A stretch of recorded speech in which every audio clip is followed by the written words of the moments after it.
Assalamualaikum. Hi viewers. Welcome to Chittemma kitchen. இன்றைக்கி நம்ம சித்தம்மா கிச்சனில் என்ன ரெசிபி செய்ய போகிறோன்னா க்ரீன் சிக்கன். அதை எப்படி டேஸ்ட்டாக தந்தூரி ஸ்டைல்லேயே செய்யுதுன்னு சொல்லிட்டு இந்த வீடியோவில் பார்க்கலாம். ஸ்கிப் பண்ணாமல் பாருங்கள். அதுக்கு முன்னாடி நம்ம சேனலை நீங்கள் இது வரைக்கும் சப்ஸ்கிரைப் பண்ணலைன்னா உடனே சப்ஸ்கிரைப் பண்ணிக்கோங்க. பக்கத்தில் இருக்கிற பெல் ஐக்கானை ப்ரெஸ் பண்ணிக்கோங்க. இப்போ வாங்க வீடியோக்குள்ளே போகலாம்.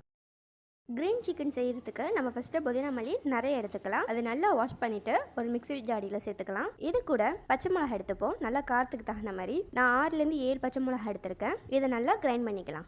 இது கூட தேவையான இன்க்ரீடியன்ட்ஸ் என்னென்னா தயிர், இஞ்சி பூண்டு விழுது, லெமன் இதை எடுத்து வச்சுருக்கேன். இப்போ ஒரு பாத்திரத்தில் நல்லா வாஷ் பண்ணி எடுத்துருக்கிற சிக்கனை சேர்த்துக்கலாம்.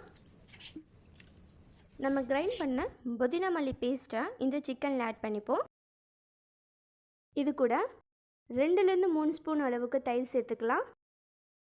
2 ஸ்பூன் இஞ்சி பூண்டு பேஸ்ட்டு சேர்த்துக்கலாம். இதுக்கு தேவையான அளவு உப்பு சேர்த்துப்போம். 1/2 லெமன் எடுத்து அதில் உள்ள சீட்ஸ்லாம் எடுத்துகிட்டு ஜூஸ் சேர்த்துக்கலாம். இப்போது இது எல்லாத்தையுமே நல்லா மிக்ஸ் பண்ணிக்கலாம். இப்போ ஃபுல்லாக பக்காவாக மிக்ஸ் பண்ணியாச்சு. இது வந்து ஒரு 1/2 hour இல்லைன்னா 1 hour வந்து நல்லா ஊறட்டும். நம்ம ஃப்ரிட்ஜில் வச்சாலும் ஓகே தான். அது வரைக்கும் நம்ம வெயிட் பண்ணலாம். ஒரு பேனில் நான் கொஞ்சமாக பட்டர் எடுத்திருக்கேன். அது நல்லா மெல்ட் ஆனதுக்கப்புறம் நம்ம ஊறின இந்த சிக்கனை அதில் வைக்கலாம். நான் 2 தான் வந்து வச்சு ஃப்ரை பண்ணி எடுக்க போகிறேன். இதில் வந்து வேறு எதுவுமே சேர்க்க வேணாம், பட்டர் மட்டும் சேர்த்தா போதும். லோ ஃப்ளேம்லேயே வந்து குக் ஆகட்டும். இது சிக்கன் தண்ணி விடும், ஸோ அதுலேயே இது வந்து நல்லாவே குக் ஆகும்.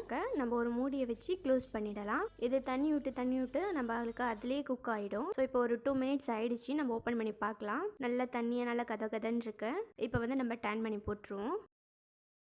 மறுபடியும் க்ளோஸ் பண்ணிடலாம். ஒரு 2 minutes வெயிட் பண்ணுவோம். இப்போ ஓப்பன் பண்ணி பார்க்கலாம். இப்போ வந்து மசாலாலாம் நல்லா பரண்டு இருக்குது, பட் கொஞ்சம் தண்ணி இருக்குது. இந்த தண்ணி நல்லா ட்ரை ஆகிற வரைக்கும் 2 சைடும் திருப்பி போட்டு நம்ம எடுத்துக்கலாம். இதேமாதிரி எல்லா சிக்கனையும் கொஞ்சோண்டு பட்டர் சேர்த்து அப்புறம் சிக்கன் பீசஸை வச்சு நம்ம வந்து ஃப்ரை பண்ணி எடுப்போம். சிக்கனையும் இப்போ நம்ம ஃப்ரை பண்ணியாச்சு. இப்போ வந்து அடுப்பில் வச்சு இதை வந்து சுடலாம். கேஸ் அடுப்பில் தான் நான் வந்து இதை சுட போகிறேன். அதை எப்படி பண்ணுறேன்னு சொல்லிட்டு பாருங்கள். கேஸ் அடுப்பில் வந்து இது மாதிரி ஒரு ஸ்டாண்ட் ஒன்று வச்சுக்கலாம். அடுப்பை ஆன் பண்ணிவிட்டு சிம்மில் வச்சுப்போம். இப்போது நம்ம ஃப்ரை பண்ணியிருந்த சிக்கனை இதில் வந்து இது மேலே வைக்கலாம். இதையும் 2 வச்சு நம்ம வந்து சுட்டு எடுக்கலாம். இல்லைன்னா ஹீட் வந்து எங்கே பார்த்தாலும் வராது, ஒரே சைடில் இருக்கிறதுனால நம்ம 2 வச்சு பண்ணுவோம். இதை வந்து ரொம்ப ஃபாஸ்ட்டாக வச்சிங்கனாக்கா கருகிடும். ஸோ சிம்லேயே வச்சுப்போம். இதை வந்து டேன் பண்ணிகிட்டே இருக்கணும். கொஞ்சம் குக் ஆக கொஞ்சம் டேன் பண்ணி போடணும்.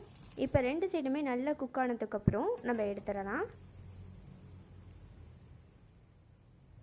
இதே மாதிரி எல்லா சிக்கனையும் நம்ம வந்து சுட்டு எடுத்துடலாம்.